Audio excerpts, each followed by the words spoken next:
My name is Timothy Williams. This is Andy. My family is scattered abroad here. My daughter Amethyst, my wife in the back who doesn't want me to point her out. My son. Timothy started this with a wagon and transporting food and made multiple trips. He just got as much as he could and ran it out of the motel.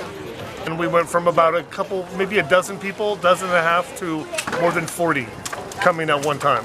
And it has just expeditionally grown from there.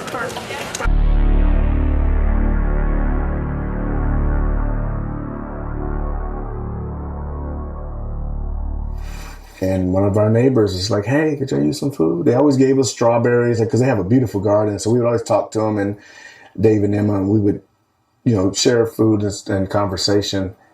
And they asked us if we could get some food out. And we said, sure, yeah. It's always the work we always feed in the neighborhood anyway. I didn't know what they were talking about when they said, can you get some food out? I was like, yes. We came back in my little wagon. You see the food that's here now, you know what I mean? It's like, that's what we were bringing here by wagon in the beginning. We didn't know. They eventually set up with this girl to bring it to us with a car. And then it moved to a truck. And then Charlie brought the box truck. And now it's just like, where do we go from here? I'm a child that's learning things all over again, all over in a different light, a light of generosity, a light of caring and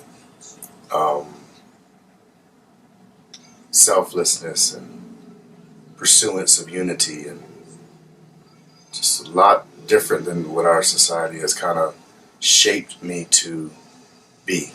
You really can't play around with this stuff. You got to live it to the fullest, whatever you do. And when you're all in, you need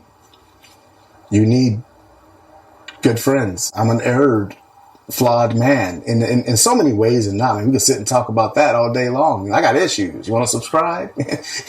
No, $59.99. I could go through it with anybody. I think that's what makes it so great, because it takes one to know one. You know what I mean? You can't understand someone if you ain't experiencing it. You hadn't experienced it, and if you can judge it and criticize it, remember again, it takes one to know one. Well, if you haven't learned to love, to put up with people's stuff, to learn to get past it, knowing they're going to take from you, find your balance to be honest and open and loving to them, you're wasting your time here. Like Michael Jackson's song, if you want to make the world a better place, take a look at yourself and make the change.